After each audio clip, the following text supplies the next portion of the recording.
What's up, everybody? Hope everyone is well and staying safe. Has there been a heat wave where you're at? Here in Los Angeles, it's been a furnace, and it's way too early in the year. My wife and I almost put the air conditioning unit in our window, which we usually... Sometimes we don't even do that throughout the course of the year, and other times we've never had to do it before August. But we were thinking about doing it now in March. The climate is changing, and it's not good, he said with an air of desperation. Oh, boy. Anyway, I got some shows coming up. April 4th, Pittsburgh, Pennsylvania. April 18th, that is a virtual show. It is free. May 16th, Los Angeles, California. June 5th, New York City. Tickets and all information at romplacone.com. And then, of course, in August, I'll be at the Edinburgh Fringe Festival. I should have all of my Fringe info up very, very soon. But you can get tickets and all information at romplacone.com. And, of course, Left at Wall is still out. Have you watched Left at Wall yet? What are you waiting for? It's a lovely anti-capitalist comedy about family. Check it out. It's free on Tubi. You know, it's on a bunch of other platforms too, but I like Tubi the best because it's free. All right, enjoy today's episode. Episode 132, Jake Flores. Jake Flores is a comedian and podcaster. I first crossed paths with Jake when he was a guest on the Jimmy Dore Show many years ago, when it was a much different show. And I've been following his path ever since. He's a huge contributor to the left podcasting space, and he's never been shy about what's happening politically in the stand-up comedy world amidst this fascist rise. Please welcome to the show, Jake Flores.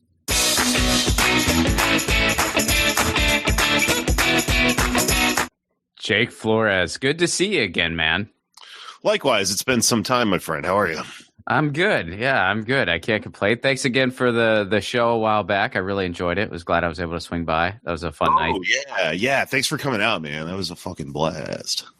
So I like to start at the beginning for these, though. So let's start back. Where are you from? Give me a little bit of the Flores origin story.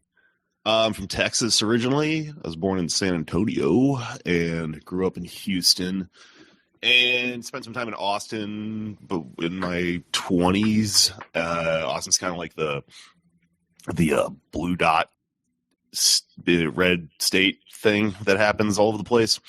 So I went there for college, dropped out, started doing stand-up, and then eventually took off to New York to try to just take a swing at the thing, and I don't know, just for like life reasons as well.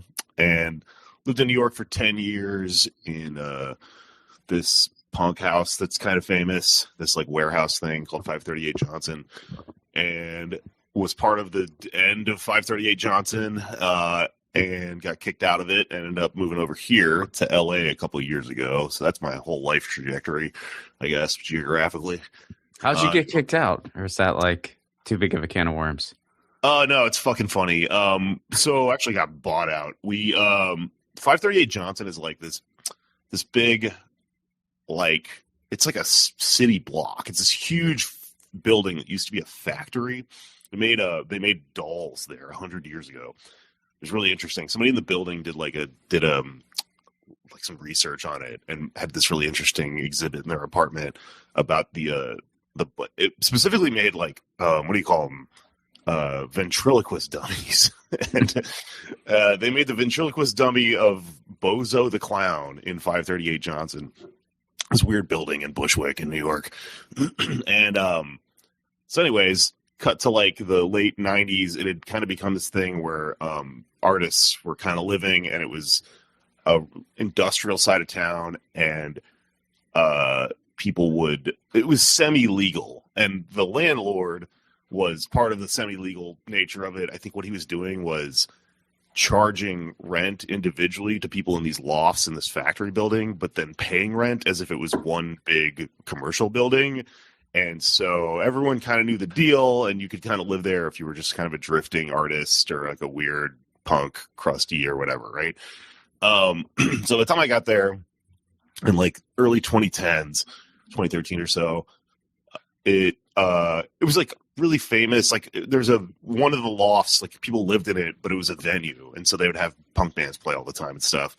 And one of them had a big half pipe in it, and some of them were just like a bunch of people living in New York and stuff. So I lived in it for long enough to where people would come and go, and then eventually, like, you're the person who's been living there long enough, and you're the guy. Yeah, like that. Jake will show you around. Yeah, it just happened. And so we started getting screwed by the landlord because he was like, well, clearly he's trying to get everyone out so he can turn it into like a Starbucks or whatever and make a lot of money, right? Eventually that starts to happen because that side of town, it was like a rough part of town until, gentrification, how that works. Poor part of town, first the gays move there because it's cheap. Then they bring the culture, right? And then it becomes cool. And then all the fucking developers come in. And next thing you know, there's like a city bike thing on the side of 538 Johnson. And they're setting up all these bougie restaurants and shit around town. And so it's, it starts to become like a situation where because it was so cool, now they want to kick everyone who's made it cool out. And so they eventually we got into like a organizing, we organized the building. And we started having like floor meetings, and we're trying to figure out how to beat the landlord legally. This is how I met a lot of like other people too. You meet people like organizing, right? So the show, it's called This Wreckage, but it was called the Antifada back then. They're like a kind of famous left podcast. Me and one of the hosts of that show, we met organizing our building and realized we were like listening to each other's podcasts. Nice. And didn't know that we were next door neighbors because it's like a big weird building. We're like, holy shit. So the rest is kind of history. We've been friends for a long time, me and that show. And so we went to battle against the fucking landlord, and eventually we got there's like a law in New York there called loft law where you can protect a building because or you can qualify your loft as like an artist space, and so it doesn't have to be up to code the same way a regular apartment does, and it's to protect these living situations. There's a lot of stuff like that in New York. There's like a C-squat is like this famous thing that like this band Choking Victim lived in, and it was part of a landmark squatters' rights case. 538 Johnson, right? We got it legalized, but then COVID came in and things got really, really upside down legally because now it's like on paper. So now they can sue us and take us to court because we're a legal like living situation, and all these people are like haven't paid rent in 6 months, and they just have drifters coming in and out of their place. They can't track them down for back rent and stuff. So I was squeaky clean though. The guy could never beat me, and eventually he took me to court, and I found out he was buying people out of the building. Like he was just getting frustrated, and he'd just throw like 20 grand at someone and be like, all right, I'll just take this and get the hell out of here. And I beat him enough times. One time I had to represent myself because of some situation that's like way too long to explain legally. But I kind of figured out I could show up to court and then wait for the lawyer representing the loft next to me to make his defense. And legally I could just go like ditto. And then that covered me too. So I did that. That's awesome. Yeah, we figured it out. I had to like copy all this paperwork, but you can do that legally. It's not like a song. It's like intellectual property. You can copy a lawyer's paperwork in a case like that. So, he paid me, and around that time I was like, okay, well, this living situation is going down. Been in New York for 10 years. I'm an entertainment industry person. I'm a media person. I'm also just like a traveler. Like part of the reason I move around like this is just to experience things. And I was in a relationship. I got into a relationship when I was on tour with somebody who lives out here. So I was like, you know what? I think it's time to go see what the West Coast is like. And that's how I kind of ended up here. That's wild, man. So getting back to growing up, when did punk rock come into your life? Probably when I was like a tween, man. Like, okay. I grew up in part of Houston called Alief, which is like cities are strange because like when people think of like hip hop and stuff like that, you're like, oh, these famous rappers are from like the projects. They're from like a inner city part of a city. So like a lot of cities on the East Coast, the inner city is like the worst part. But like in Texas, like and in the South, there's these big sprawling cities. So there's just weird, like, socioeconomic, like, ups and downs all over the place. And I lived in a part of Houston that's, like, on the southwest side. It's far out. It's in the city, but it's, like, on the edge. But it's a fucking rough area. It's not too bad. It's kind of complicated. So there's two ways that people would know about Alief, Texas. One of them is Mo Amer, the Palestinian comedian. His Netflix show is about Alief because he was from Alief. So a lot of it takes place there. And it's like, it's got this funny, like, sketchy kind of nature to it, you know, but it's not like, also, it's not like a fucking, like, Precious or something where you're like, oh, it's so hard to live here. It's just like kind of a rough and tumble area. And there's a rapper called Maxo Cream who's quite good, a Houston rapper. He's from Alief. He's from my old neighborhood, and talks about it. So, like, I lived there, and I'm mixed, like, race. Like, my dad's Mexican, my mom's white. So you kind of, like, don't know, you know, when you're growing up, you're like, who do I fucking hang out with? You know, what direction do I go in, you know, life-wise? But I'm a huge fucking nerd, and, like, so, like, I grew up around mostly black and brown people, and, like, things were just, I don't know, like, you know, when you're, like, a young person, you kind of jump from tribe to tribe, you know, when you're in high school, and you can hang out with everyone and stuff. But really, like, there's this thing with Mexicans where, like, you know, a lot of us are into, like, hip-hop and shit. A lot of us are, like, kind of into, like, a lot of black culture. And then, like, you have one cousin who's, like, you call him a rocker fool, right? He's like, he's a rocker, right? And I had friends that were just rockers. So, like, my friend Andrew, when I was growing up, he had a cousin, and his cousin, like, had all these CDs, right? This is before the internet really, or, like, maybe the beginning of really burning CDs. But it was, like, the first time I heard punk music was because every couple weeks he would get a new batch. He would get a new fucking CD binder from his cousin, and we would just discover the Misfits or whatever, or, you know, Rancid or something, or just all over the place.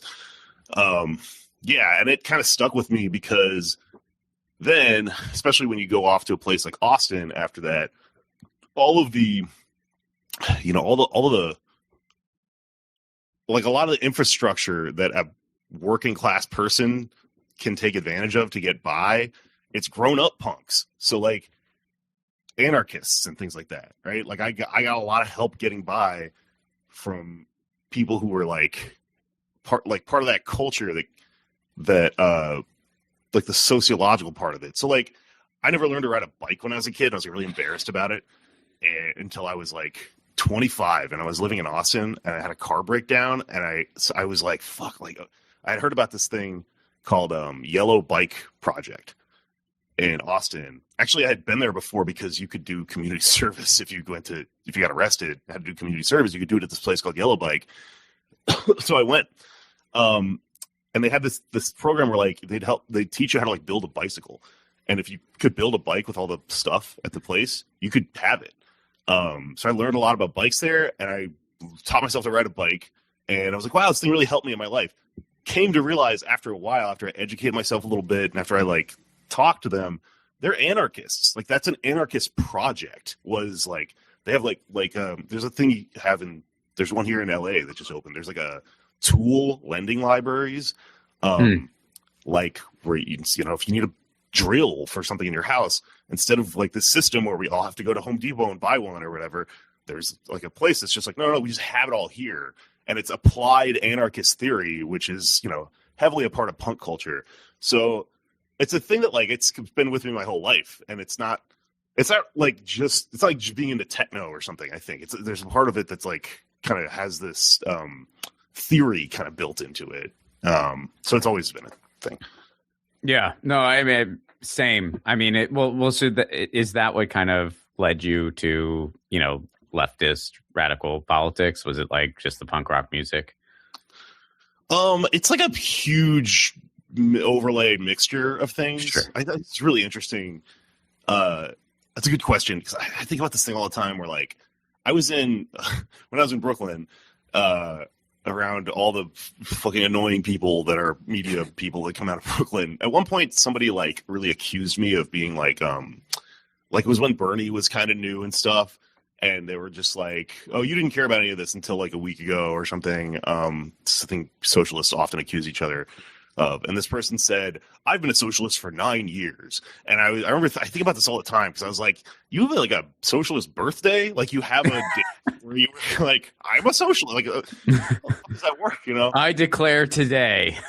Yeah, like it just doesn't make any sense because to me it's like this ongoing thing that like some of it came from like learning like punk culture, but like in the way I'm describing, where it's not like oh, I like this type of music, what politics go along with it. Like it had this whole culture of DIY. It was like it had a theory applied to the art form itself that made sense to me and that I took and like was using with comedy when I started doing comedy. And also like so socialism is kind of it's an interesting contradictory thing because so much of the history of it is like the intelligentsia often comes from educated people, like from the actual bourgeois class, and then you have these people in Russia trying to do revolutions, and they're like, how do we get the peasants on our side, right? Then there's also like, an Emiliano Zapata, for example, like there's more organic, but these are kind of more anarchistic-y type people that actually like working class people that educate themselves.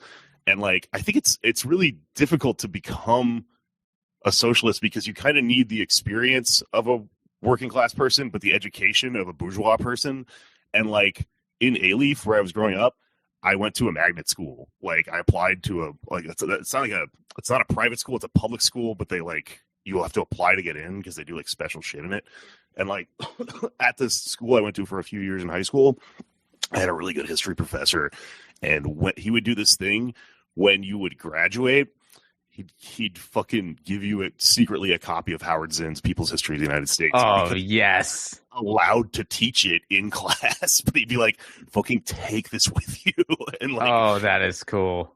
Yeah, and it was like stuff like that. Like, so I read the book and then but like, you don't have a socialist birthday. Like I read it and I was like, started thinking about it and I started incorporating it into the way I thought. And over the years, something ticked over. And I remember like, even like reading books like that, in Texas, like calling yourself a socialist back then, especially, was like unheard of, right? So you would still kind of like couch it in these weird, like things where you're like, well, in Europe, like things are different, and like, yeah, I'm not like a socialist or anything, but like, these ideas, and it takes a long time before you sort of like reach sort of, like a fucking breaking point, a Hegelian little breaking point, and like, really like Occupy.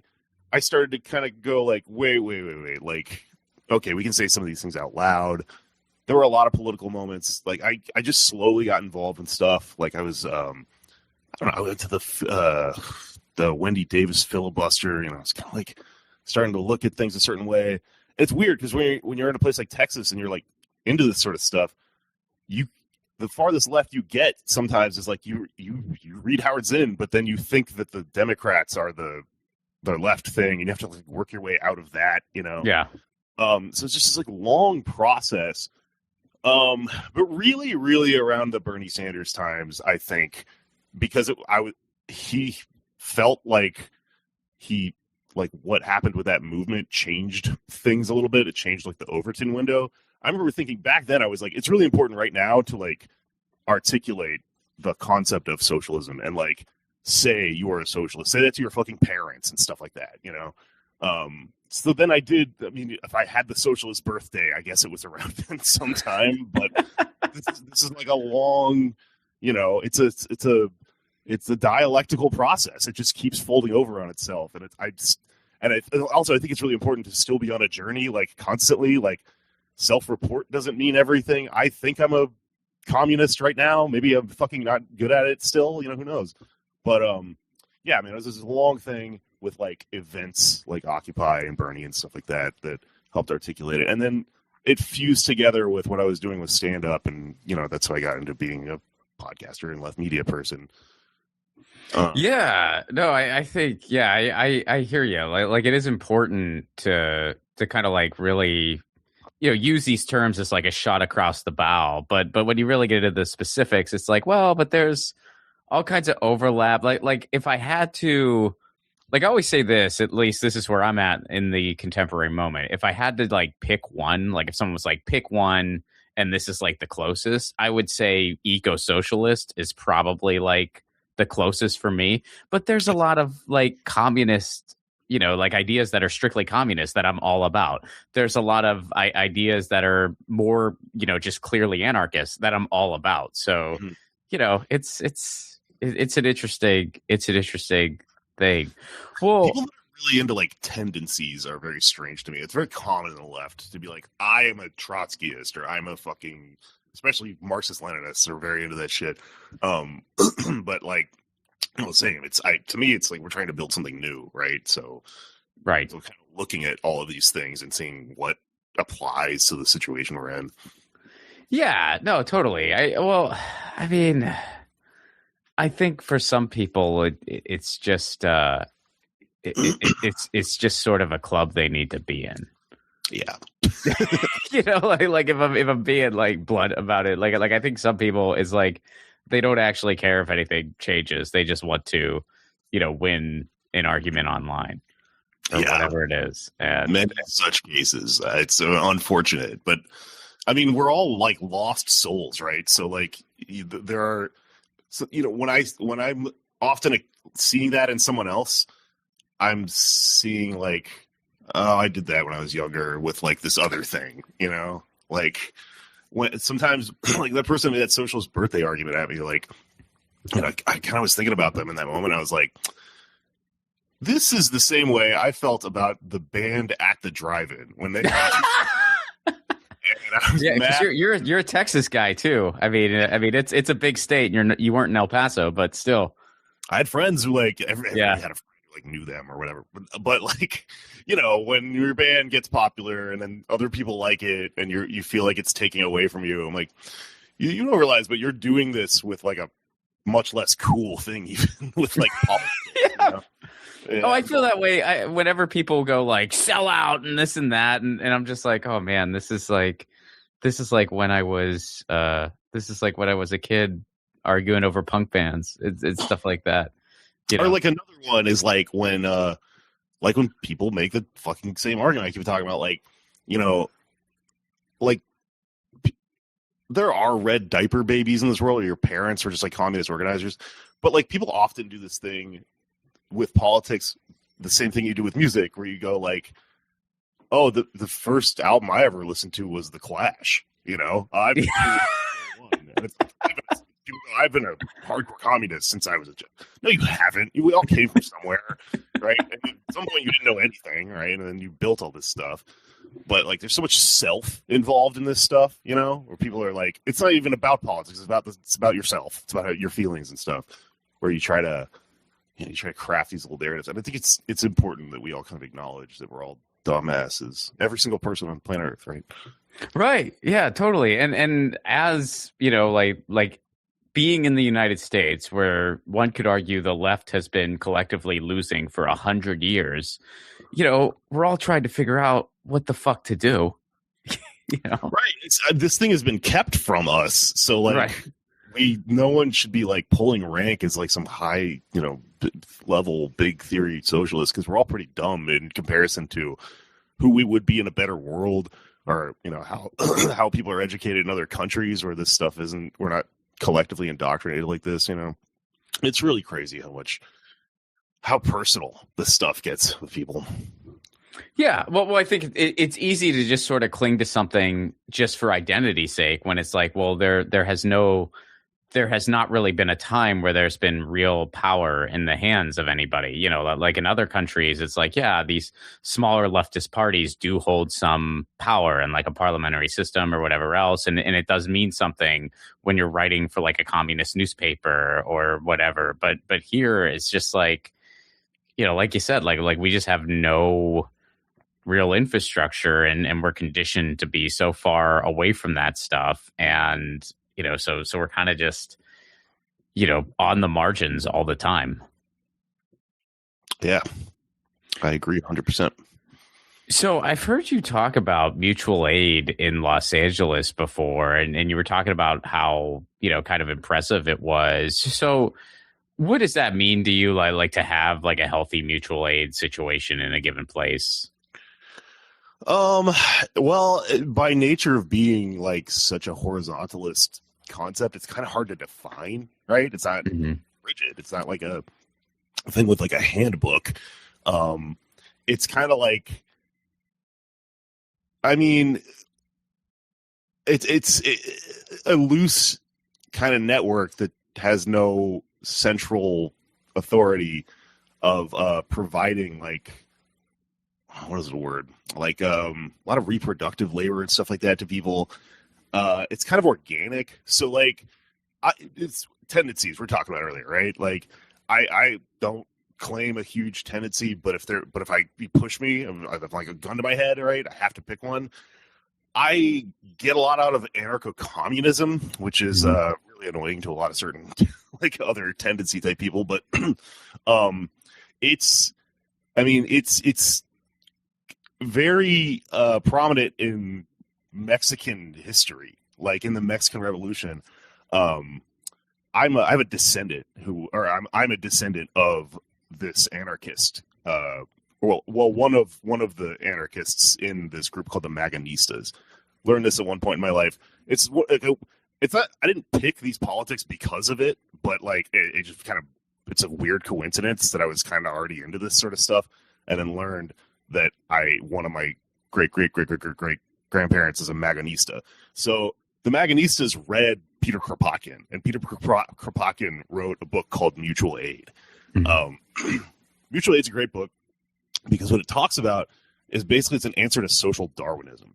So around the time, Darwin wrote this, thing called Origin of the Species, where he talks about all the things that go into evolution. And what happened with Origin of the Species is that capitalists took it and like kind of missed the point of it, really, honestly, and like argued that what he's saying about how animals compete with each other in nature is proof of the market and competition being like inherent to the species. And so they're arguing that capitalism is like it makes sense, right? It's what we were already doing in nature.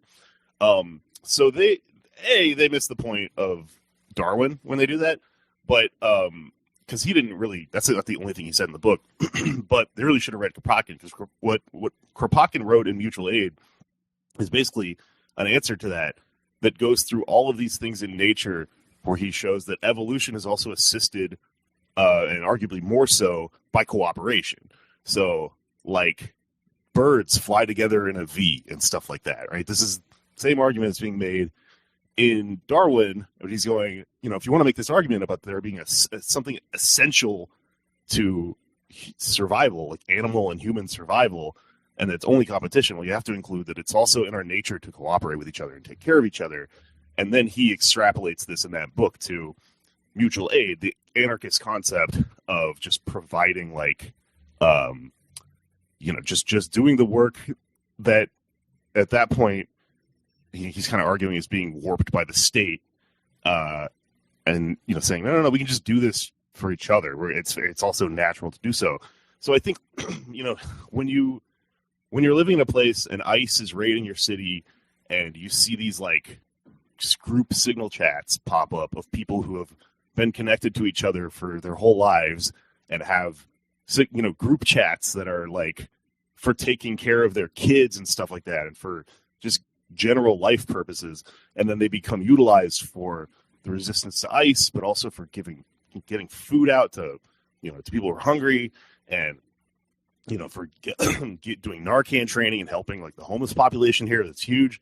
Like, to me, that if you understand the Kropotkin argument, that's natural. That's a natural thing that people do. They didn't have to read a book to know how to do that. It's very, but I'm kind of fascinated with how it's more of a thing here than it is other places. I guess I would argue. Nobody come at me and be like, "You've never been to Phoenix, Arizona," or whatever. Like, but just in your experience, I noticed that there's a large working class horizontalist mutual aid thing here, and I think it's honestly like the movie One Battle After Another. There's a lot going on in that movie, and like we probably don't have time to get into, is it good or is it bad or whatever. But you notice in that movie, I think he references that about Los Angeles. Like there's this very heavily Mexican, like, kind of just secret winking, like, network of people helping each other in the background of that story while the main characters sort of bumble through everything, and they're constantly getting, Leo out of jail and stuff. That came from probably the experience of living in Los Angeles and just observing, like, the way people actually help each other out here. Yeah, I've admittedly not seen it. I just wrote it down. I got to check it out. Oh man, you got to understand so you can get in the arguments online about it and stuff. You have a lot of those. Yeah. You are a fun follow on Twitter because you get into a lot of online arguments, and it's interesting. I was well, I guess I'll turn it over to you. Why do you think you find yourself in so many of those? So, I mean, that's $1 million question. I'm trying to write about this, honestly, but like, I apologize. My throat's kind of fucked up. I was sick. No worries. So, I mean, there's like a bunch of convergent things that went into that, or converging things, I guess. Part of it is I'm a comic, right? Like, the stand-up comedy is like, for whatever reason, it's always kind of had this thing where you're like, iconoclastic. Like, people are kind of doing this like dialectical process with it. There's all these cliches. Oh, he's saying what we're all thinking or whatever, right? I think that's inherent to being that type of thinker. But like, a lot of it is like, I mean, the specific shit that happens on Twitter, it's because like how do I explain this? Like, when I was at a weird point in my life, like one of the lowest points in my life, I started doing stand-up and also hadn't really synthesized a lot of these like thoughts and like figured out that I was a socialist and stuff like that. So in Texas, especially, a lot of people like stand-up comedy are libertarians, like into the Libertarian Party. And because they think of the job of stand-up comedy as being like, I'm like an entrepreneur, I sell my thoughts or whatever. It sucks. They're so fucking lame. But like, I was around people like that because I was really into Doug Stanhope when I was younger. And he's an interesting comic because a lot of my anarchist friends liked him because he was a big libertarian guy at one point, although one could argue the Libertarian Party was a little different than it is now, but yeah, and he also has like since kind of denounced it. Sure. He did a special wearing a shirt that said libertarian. Yeah. That's what I'm remembering. And that was I think that was that No Refunds or whatever it was, or I might be misremembering the name, but I remember it was an enjoyable. I enjoyed the special, but yeah, I saw the libertarians thing and I'm like, okay, really? Yeah. Well, he was really into that shit. Yeah. But like, I remember like a friend of mine, one of my really crusty anarchist friends really liked him, and I think about this all the time because one of his favorite Stanhope jokes was about drunk driving. And he was like, it's a Stanhope joke where he's like, why is there a state law about how many beers I'm allowed to have when I drive? I'm better at drunk driving than other people just because the worst drunk driver in town can't drive after 2 beers. Like, now I can't either. So he's like, the way it should work is I should get to take the driving test a bunch of times. Every time I take it, I have 1 more beer. And then when I can't do it, that's we figured out my limit is how many beers is too many beers for like Doug Stanhope or whatever. It's a really funny idea because it's critical of the state, right? It's critical of like bureaucracy. So I'm like, this is why my anarcho crusty friend likes it. Like I get it. It's consistent with his views. It's subversive. And it's a fucking funny joke and a good point, frankly. But like that, so it's weird because back then I think we didn't really think about the fact because we just live in capitalism, and capitalism, part of the way it works is that it's all consuming. It consumes the whole of reality. So we didn't really think about the fact that he's arguing anarcho-capitalist ideas, right? Because he's like getting into libertarian politics, which is the thing you get into. A lot of people have they have critical brains but there isn't socialism for them. It's been kept a secret. So they end up going, well, within the world of capitalism, the only thing that criticizes all this stuff, all these like state outcomes, is this libertarian party. And I saw a lot of people go down that pathway and then but when that happens, they get into like fucking like the most racist theoreticians of all time, like Mises and Hayek and stuff like that. Yeah. So there's these very smart people who are misguided who would get into this sort of stuff. And I met a lot of them and then slowly kind of came to understand them. But I would just think about them like, oh, they're fucking crazy, right? Like they're whatever. I know this crazy guy. You kind of you go, they're my friend, but I think his ideas are a little strange or whatever. Well, then when I got to New York, like a lot of us moved to New York around the same time. And I was like paying attention to all this like socialist and communist shit and like left stuff. I started to see those motherfuckers pop up in the socialist world, and they're applying the same ideas, and we're all so fucking dumb because we're Americans that like no one can see the difference. And I'm like, I literally like fucking Nick Mullen is like this guy I knew since he was a kid. He was a card-carrying Republican when I met him, and he was really into these like libertarian ideas, and he's hanging out with like Dave Smith from the Legion of Skanks, right? Dave Smith is the head of the Mises caucus of the Libertarian Party. That is the worst one. That is the most hardcore, like Koch brothers politics caucus. And I'm like, these guys are friends. They're hanging out, right? He's hanging out with like people that are on the fucking like Aaron Berg, who's like part of this like is like pro IDF comedy tour called like comedy tour. It's fucking evil. Aaron Berg harassed so one of my friends died, my friend Raghav that like I started my show with, and like Aaron Berg had a show where he would like do photoshops of my friend Raghav's like dead body, and he would call him Ragbag and stuff. He's a fucking hardcore like racist, right? And like just nonstop, just like weird. And they were like, "Oh, it's edgy humor, it's dark humor," you know, like that was kind of the cover for all of it. So I started to see all the like ones and zeros of this stuff. And I'm like, this is insane. This is like insane that like the most right-wing people I know are passing themselves off as left-wing, and people are too dumb to really realize that that's happening because A, they don't know these people's backstories, but B, we don't all really understand socialism. And like the far right and the far left, this is not horseshoe theory, by the way. Like I'm saying something different. The far right and the far left, like the alt-right and the fucking socialist left, can look really similar because if we understand dialectics, right? If you fucking read this shit, if you understand the philosophy, all things contain their opposite, right? So fascism and communism sometimes can look really similar because there are two answers to the same question. Now they're very important. It's very important that they're different, right? But they address some of the same things. So sometimes you go, well, just by addressing these things, like, wow, look, they're one you can equate the two, and it's like. So I started to notice this thing, and it just like blew my mind.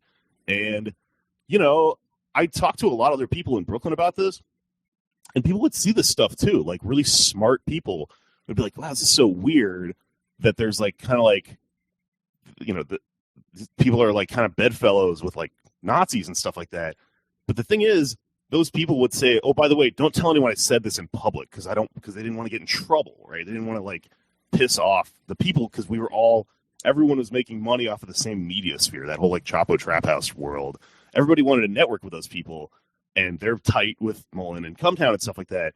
So, you know, have people go like, oh, wow, like Amber Frost did a thing with some fucking fascists, right? Weird. But don't tell me why I said this, right? Because I don't want to get fucking yelled at on Twitter or whatever. And I'm a comedian, though, right? What do comedians do? We fucking tell the truth, right? So I was like, okay, I'll just fucking talk about this shit, right? So, like, I don't know if I sound like I'm crazy right now and I sound like I have a cork board with yarn on it or whatever.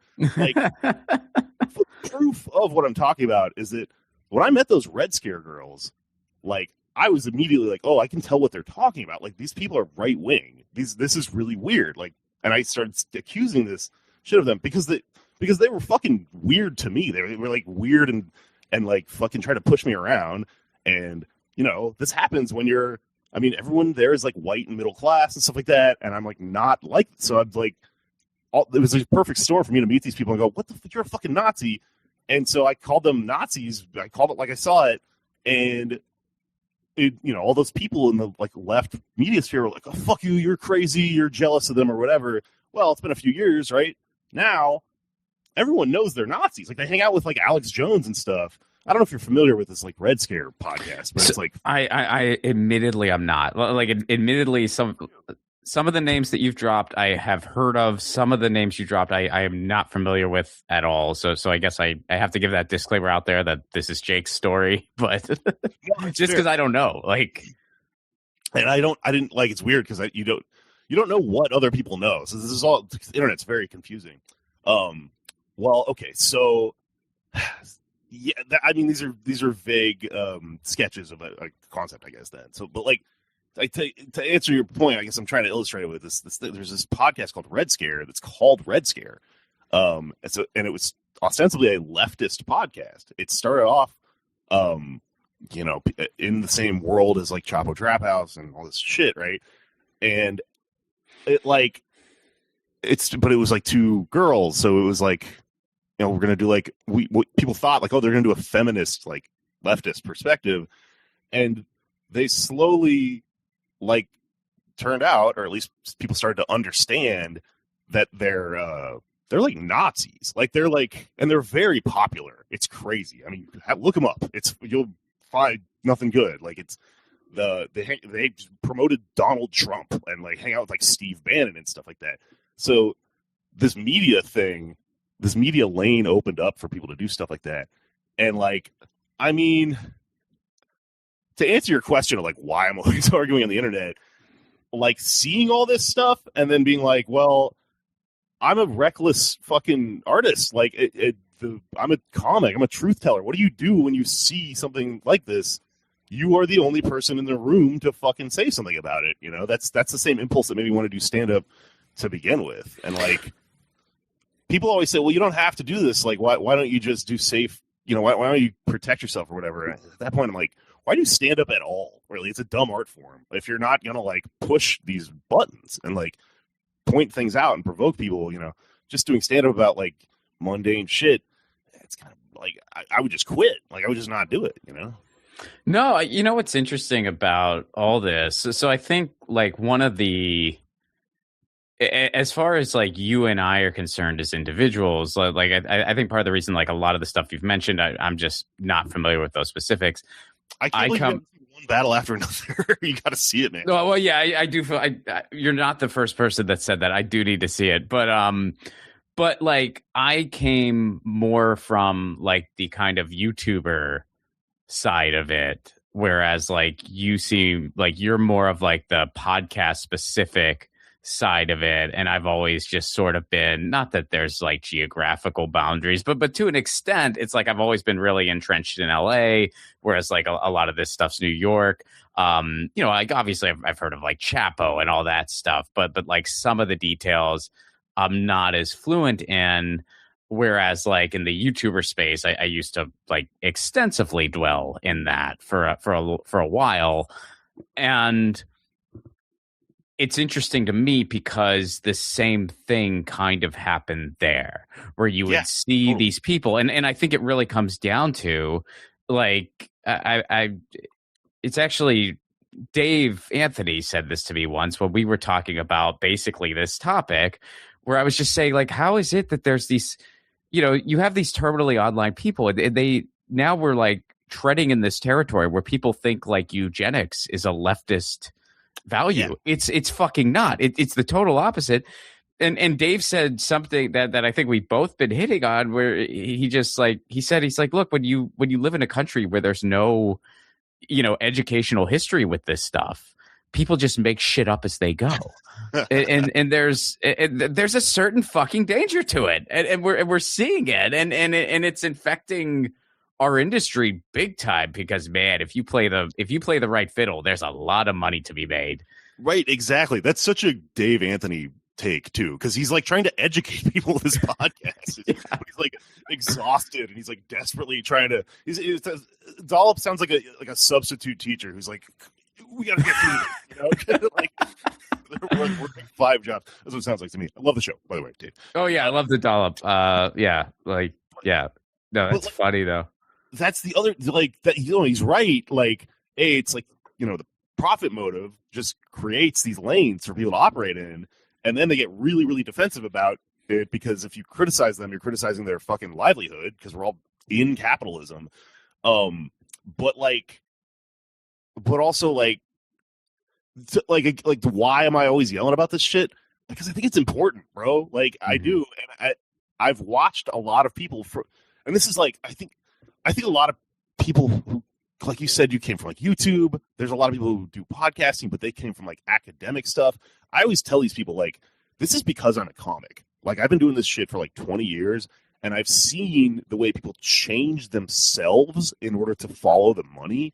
Like, I'm seeing stuff that you're not fucking seeing, and I'm seeing like people kind of like collectively do the wrong thing. But because I'm like a fucking weird DIY anarcho-punk guy, like I don't care. Like, I'm not gonna like keep my head down. I'm just like, whatever. I will just work a day job outside of this to keep doing it. I don't have to like get on Comedy Central or get in the fucking the scene, the click or whatever. So like what am I getting at here? I think it's important because I've seen people who I literally like were just comics, and they were just trying to get a career off the ground, about them making money. I've seen these people affect the world, like negatively affect the world. Like, I was around Tim Dillon when he was just like an open micer, and it was like weird because you were like, do you know who that is, by the way? Yeah. Yes. His story is he was a Wall Street guy. He was a subprime mortgage lender. Yeah. Oh, I didn't know that. Yeah, he was like an evil job. He was a subprime mortgage lender during the fucking housing crisis. And then he like quit or something and started doing stand up. And he's gay though, so like it's confusing. You're like, is he because you have like an American identity politic brain, so you're like, should I support him, right? But he's like a hardcore right-wing guy. And I remember being around him, and I thought it was funny, but I thought it was kind of evil, and I was just like, whatever, that's just comedy, Well, many such cases, right?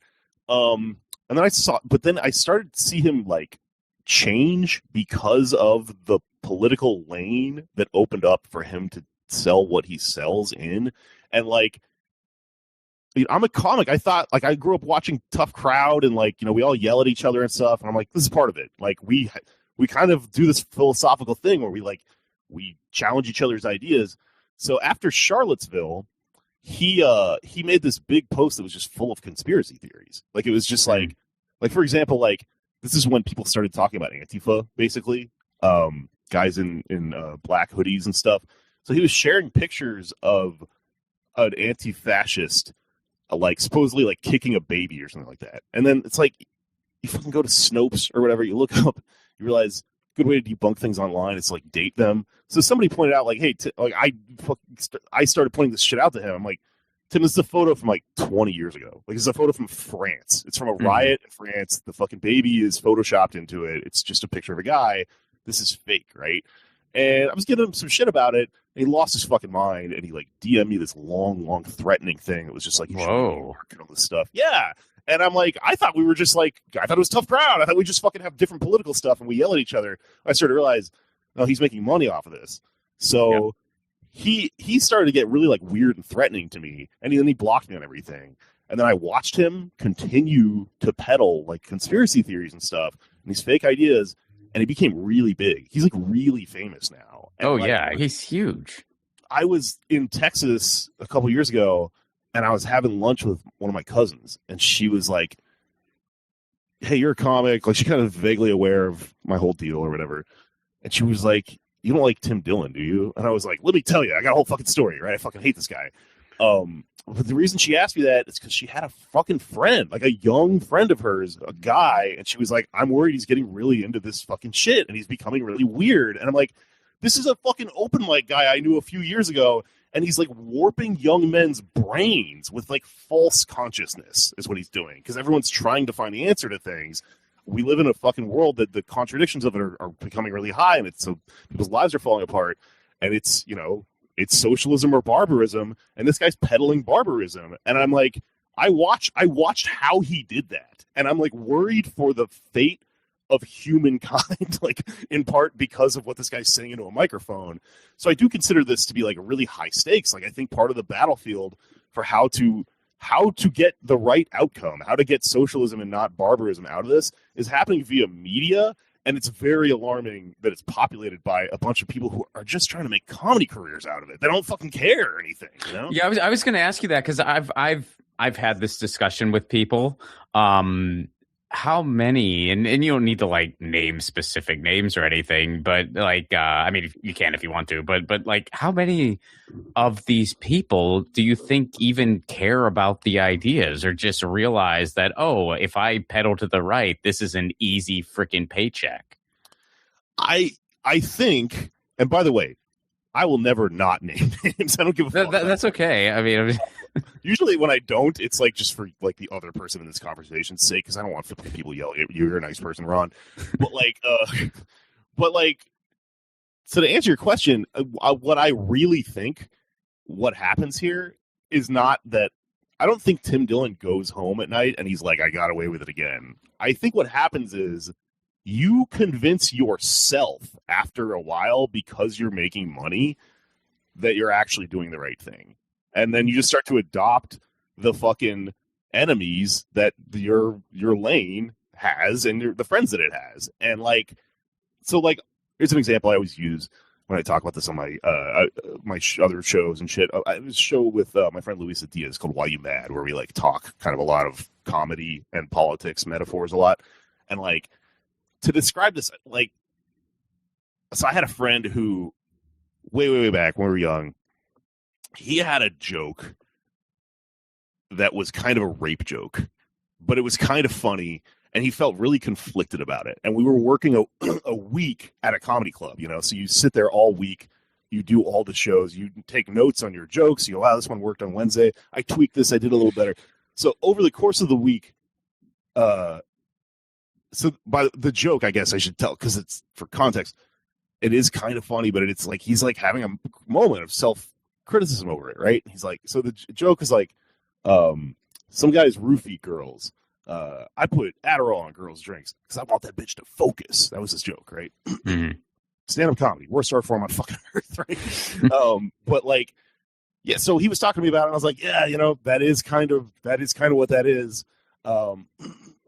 But like, you know, it's ultimately your decision.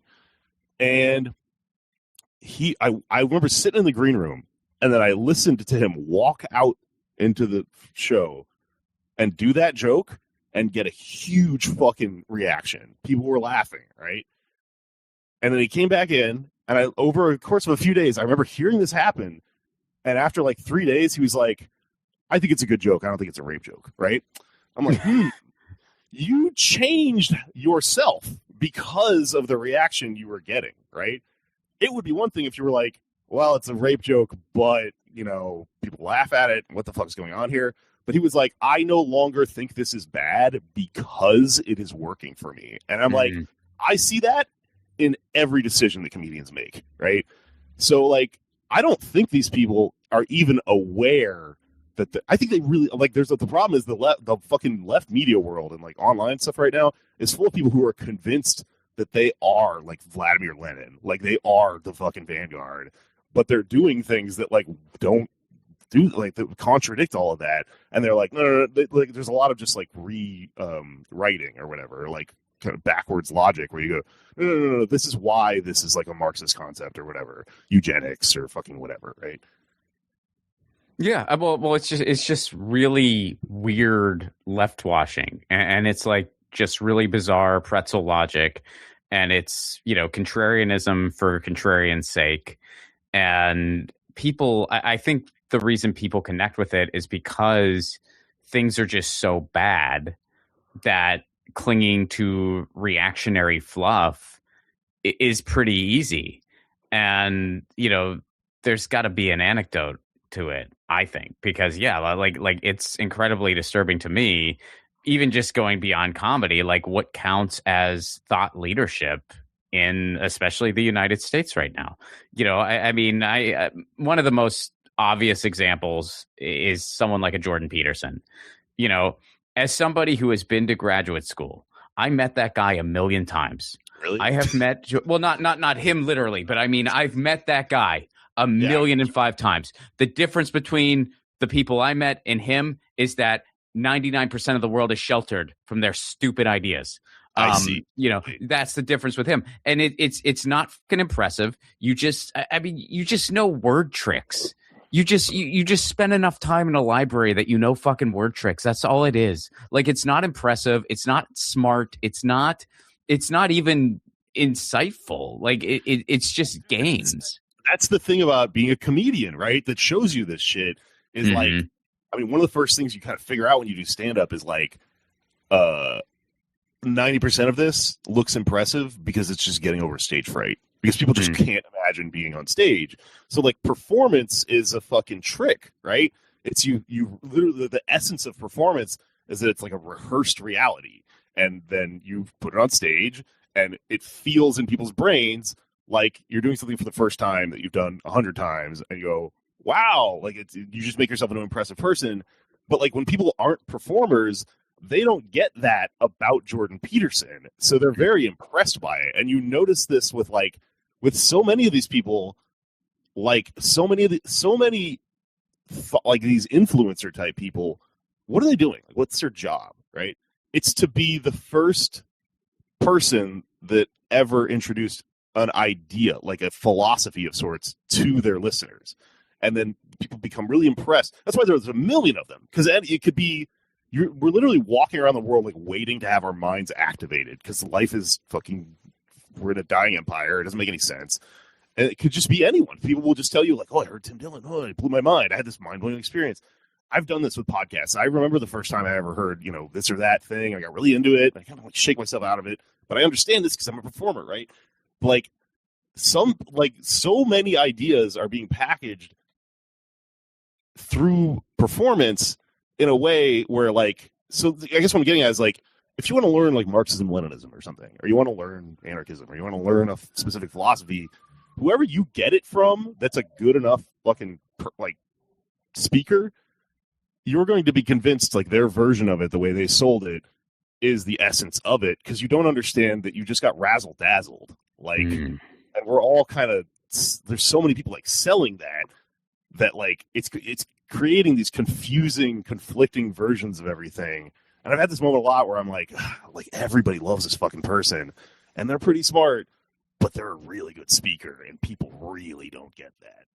And it's like this fucking classic American thing. I watched this movie called Face in the Crowd. It's a great movie. It's fucking 100 years ago, and it's like about a guy who, like, he's kind of like the first Rush Limbaugh. It's like a guy who gets really famous on radio. And was it that guy? He like always had a cigarette with him or whatever.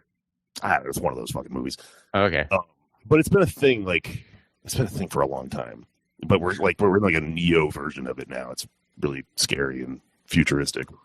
Well, let me run this by you, because somebody said this to me in an interview recently, as and they're outside, like they're not a comedian, but they follow comedy pretty closely. And they said that, you look at kind of the, just for a blanket term, the Rogan sphere, right? Like the more like right-wing comedy that's happening. And you look at all that, and there's a lot of camaraderie there. And this person said to me that it seemed like back in like 2016, 2017, there was a similar thing forming on the left, and it all just sort of like fractured away. Would you agree with that? Because I thought it was an interesting observation. Man, I'm not saying that didn't happen, but I might not have caught it. Okay. I might not have been on that. Like, I might not have been paying attention to like that type of media around then. I know there are traces of this that I've noticed. Like, there's like, Sam Cedar and Mark Maron both came out of like Air America, and that was like an attempt to do right-wing radio even before like kind of the Rogan sphere thing took off. Right. And it turned into both of those shows, and Majority Report's quite good. I like Maron a lot. Every once in a while, you didn't have to interview Obama twice, in my opinion. But yeah, I was a little bummed out of that as a closer. But yeah, I love Maron too. He's the greatest comic. He's fucking. It's so fun to watch him. Love the guy. like, and he's good because he's fucking like punching back against these people. Yeah. But like, I mean, the thing about him, honestly, with regard to the question you just asked, is like he's able to do that, and it's fucking refreshing to see him criticize the Rogan sphere. But he's only able to do it because he built his own thing, and now you can't get him. Like you can't deplatform him. You can't get him fired. He built his own thing, but he's kind of a liberal. He's kind of a Gen X guy.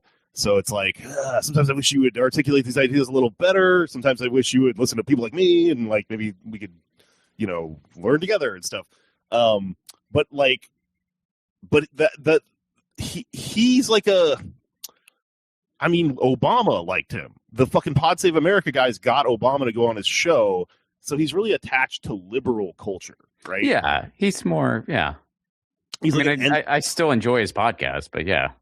Yeah, no, I enjoy him. I just like he's situated within stuff a certain way. And like to answer your question, like I think that's a lot of that.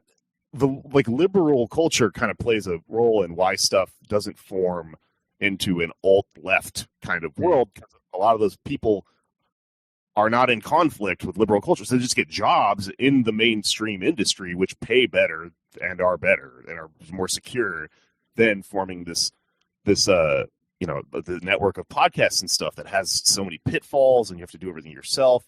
And like the Rogan sphere, like people get into it and everything gets justified on like, I'm an entrepreneur and I have a right to do this and I need to pay my bills and feed my children and all this stuff. So it's very like protective. And I think that there's not a mirror like left wing thing to it, because right wing politics are why that stuff coheres together the way it does.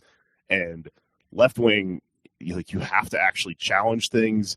You can't constantly be making these decisions where you follow the money and then do the wrong thing and then justify it. But that's capitalism, right? So like, unfortunately, the truth isn't very sexy. It isn't very profitable. You kind of have to do it pro bono in order to like not just turn into your enemy, I think. And there have been like, I think that I don't know specifically what this person's referring to in 2014 or whatever, but I think that's true as a constant across the whole fucking thing.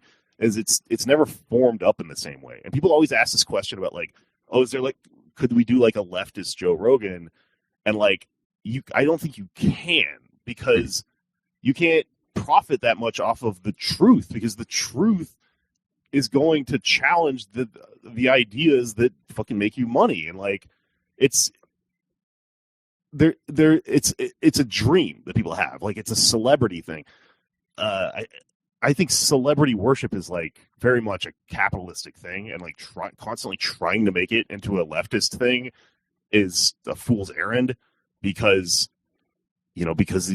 it's one person's private like endeavor, and you just have to. It's kind of the same as when people say like, what if there was a CEO that just had the right politics, right? Like you can't. There's no incentive for a person in that position to do the right thing. It has to be a collective effort, Yeah, well, that's why I would argue capitalism's, getting back to like the Darwin stuff you're talking about. That's why I would argue like capitalism is completely unnatural to how we are as humans. Absolutely, it's just like you're just constantly put in a situation where you have to do the wrong thing, like just to survive, like Yeah, that's kind of like a classic. So you ever read David Graeber? Yeah. That is, that book. I mean, it's very long, but like I've definitely like read it and then took my time and have revisited it. But I love Graeber. Yeah, it is a lot. His last book, him and David Wengrow, the two Davids, wrote a book called The Dawn of Everything, is kind of like about this thing we're talking about with. That's the essential nature of humans. And he makes a really interesting argument in it, which is that, like, because socialists kind of are making this argument, like, no, it's more in our capitalism isn't natural. It's more in our essence to like get along with each other. And that book kind of makes the argument that there's no essential human essence, because like both the competitive stuff and the cooperative stuff you can see throughout like anthropological history and stuff and study of like indigenous people and whatever. Like sometimes people are warring and sometimes they're peaceful. And there might not be one, but like he makes a really interesting argument in that book, which is that like, but capitalism fixed us. It permanently or semi-permanently, whatever, locked us into the one where we fight each other and are in horrible world, and that's why it has to be fucking overthrown, because it's like we have multiple ways of being. And I think it, like, people might say, well, that's a pedantic argument, like why even make, like, talk about this, the goal is socialism. But I think it's important to talk about it because there are really animating fascist ideas that make people feel like the competitive stuff is natural. And like I've seen people really buy into this stuff because I fucking lived in Texas and was around all these stupid libertarians and stuff. And like, those are the people it's most crucial to explain this to go like, these ideas you're getting from Rogan about like you're a guy and you're like, yeah, you kind of want to get in a fight sometimes. And you want to talk about like, what if a fucking cheetah fought a chimpanzee or whatever? That stuff is in you.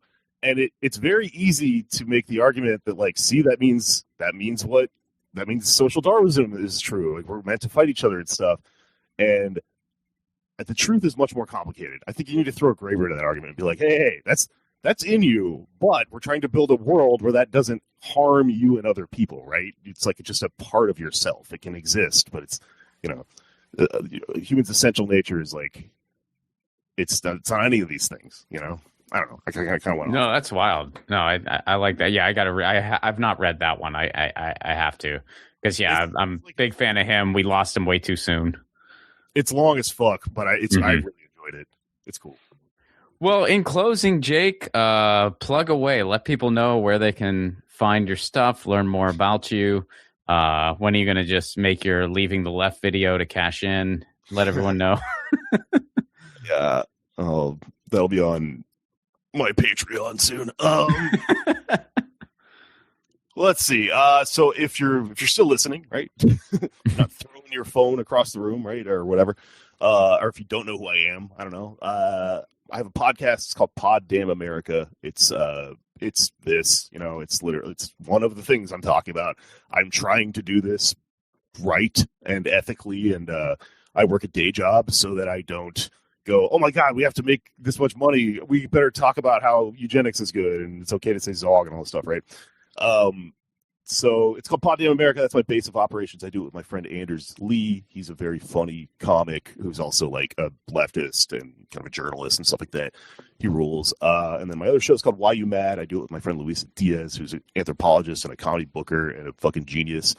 And if you like stand up, I live in Los Angeles. I kind of throw my own shows sometimes. We were talking about at the beginning. Ron came out to the last one I threw. I think it was a fucking banger. It's on YouTube. It was great. I do that show with my friend Jamie Peck, who's like, she was on the Majority Report and she was on Antifada / This Wreckage. It has a show called Party Girls. It's really good.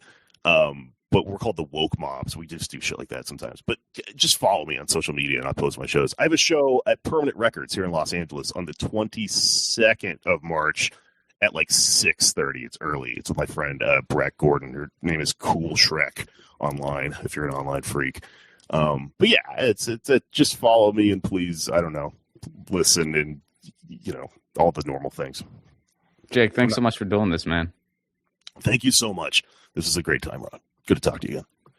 That was Jake Flores. Check out all of his stuff. Music for the 1000 podcast is provided by Andrew Saxena. Be sure to check out his podcast, the Baywatching Podcast, wherever you get your podcasts. Please do leave us a 5-star review. Tell your friends. Make sure you're subscribed.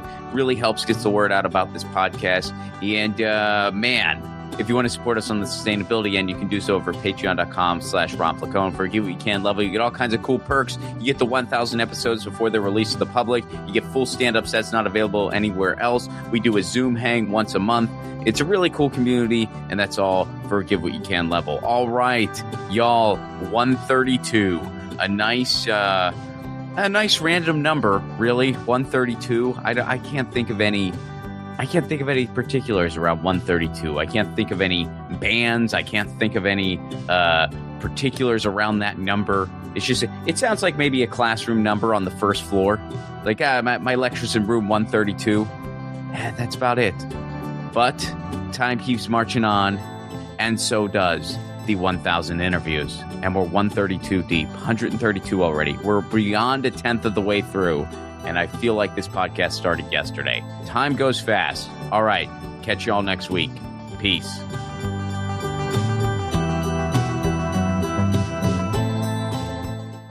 Hey guys, Ron Placone here. Take your own 1,000 challenge. No, you don't need to interview 1,000 people, although if you want to do that, go for it.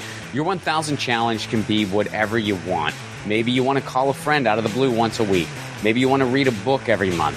Maybe you want to start a different garden every season. I guess that might be dependent on where you live. Look, the point of the challenge is taking on an endeavor that enriches your life in some way, and it can be measured. And then, of course, you do it regularly. That's what 1,000 is doing for me, and hopefully for you too. The main reason for this podcast and every podcast I've ever done is to build community. So take your own challenge. Then join our Facebook group. It's called 1,000 What's Your Challenge? ? That's 1,000 What's Your Challenge ? And post about what your 1,000 challenge is and the progress you're making. All I ask is that people be encouraging of each other's challenges. This is personal and vulnerable, so be cool. There's enough negativity on social media. We don't need to add to it. For those of you who aren't on Facebook, hopefully in the future we'll be expanding to places like Discord, Reddit, but for now, we're starting on Facebook. And again, that Facebook group is called 1,000 What's Your Challenge? See you there.